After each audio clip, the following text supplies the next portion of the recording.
Bismillahirrahmanirrahim. Assalamualaikum warahmatullahi wabarakatuh. Perkenalkan, nama saya Rizky Fatur Rahman, NIM 20200510139 dari kelas C Prodi Hubungan Internasional Universitas Muhammadiyah Yogyakarta.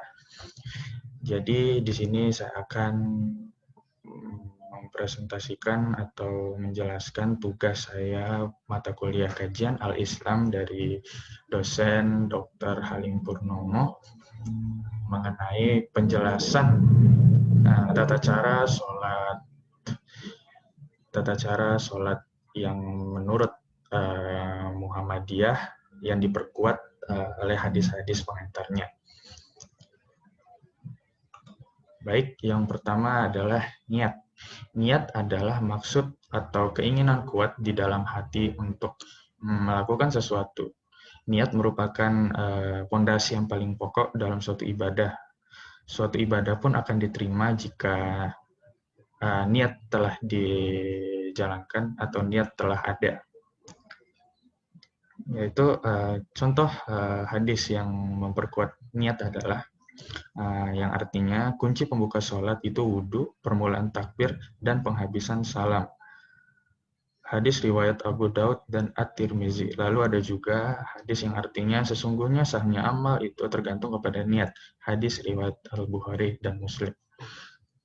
Lalu yang kedua adalah takbiratul ihram. Yang artinya hadis tersebut adalah Rasulullah Shallallahu Alaihi Wasallam ketika memulai sholat, beliau mengangkat kedua tangannya dengan membentangkan. Ini merupakan hadis riwayat Abu Daud dan Tirmizi. Lalu doa iftitah. Hadis yang memperkuatnya adalah dari Abu Hurairah radhiyallahu anhu. Ia berkata, Rasulullah Shallallahu Alaihi Wasallam bila takbir pada sholat, beliau berhenti sejenak sebelum membaca. Lalu aku bertanya kepadanya tentang diamnya itu. Maka beliau menjawab, aku membaca, Allahumma ba'id baini wa baina khataya ya kama ba'adta bainal masyriqi wa maghribi. Allahumma najini min khataya kama yunakat thawbul abyadu minad danas. Allahumma ghasilni min khataya bil ma'i watsi sahi. Artinya, ya Allah, jauhkanlah antara aku dan kesalahanku sebagaimana Engkau telah menjauhkan antara timur dan barat. Ya Allah, sucikanlah kesalahanku sebagaimana pakaian yang putih disucikan dari kotoran. Ya Allah, cucilah kesalahanku dengan air salju dan air dingin. Hadis riwayat Bukhari dan Muslim. Lalu membaca Al-Fatihah. Dari Ubadah bin Samit radhiyallahu anhu, ia berkata, Rasulullah SAW bersabda, tidak sah salat bagi orang yang tidak membaca Ummul Quran. Hadis disepakati Imam Bukhari dan Imam Muslim. Lalu membaca surat pendek. Rasulullah Shallallahu Alaihi Wasallam ya'rum fil maghribi bikuri muttafaku alaihi. Dari bin Muthim radhiyallahu anhu, artinya ia berkata, aku mendengar Rasulullah Shallallahu Alaihi Wasallam membaca surat At-Tur dalam salat maghrib. Disepakati Imam Bukhari dan Imam Muslim. Lalu ruku.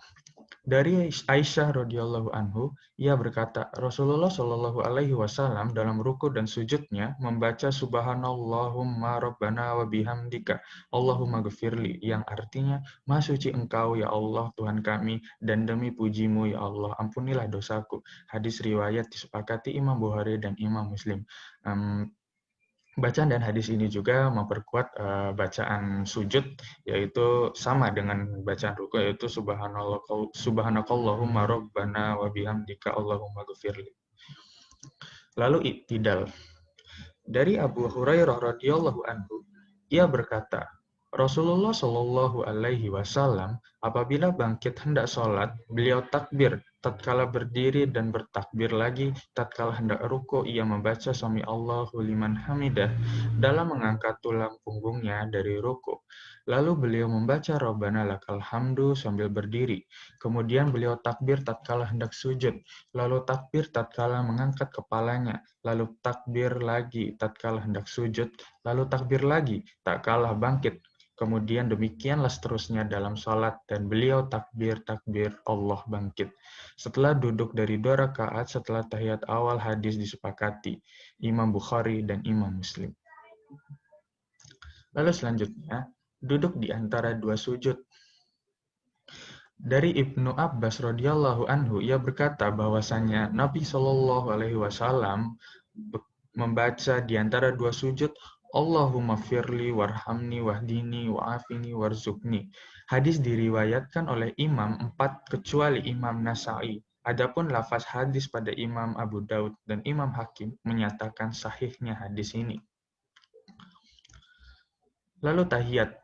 Dari Abdullah putra Mas'ud radhiyallahu anhu, ia berkata, Rasulullah Shallallahu alaihi wasallam kepada kami seraya bersabda, apabila salah seorang di antara kamu salat, bacalah at-tahiyatu lillah wa sholawatu wa thayyibatu lillah. Assalamu alayka ayyuhan nabiyyu wa rahmatullahi wa barakatuh. Assalamu alayna wa ala ibadillahi salihin. Ashhadu an la ilaha illallah wa ashhadu anna Muhammadan abduhu wa rasuluh.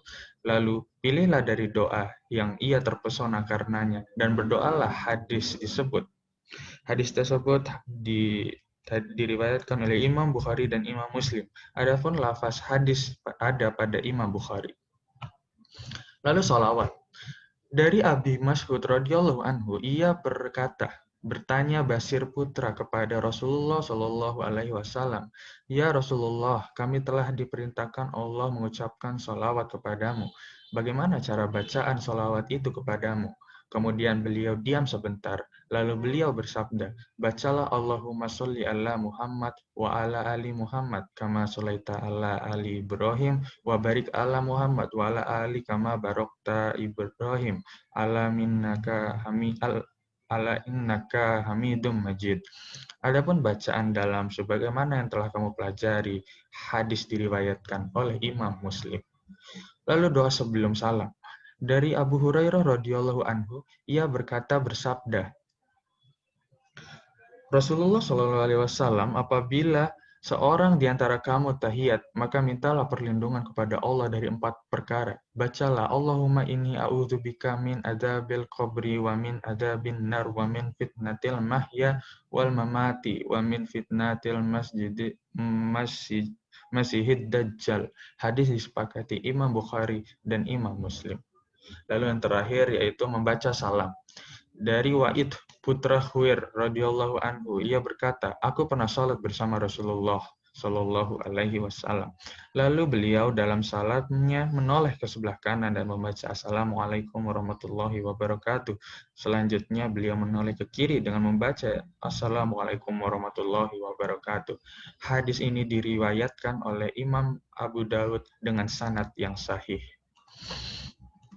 Baik, demikian penjelasan dari saya. Semoga bermanfaat dan dapat dimengerti oleh teman-teman dan Bapak dosen. Wabillahi taufiq wal hidayah. Wassalamualaikum warahmatullahi wabarakatuh.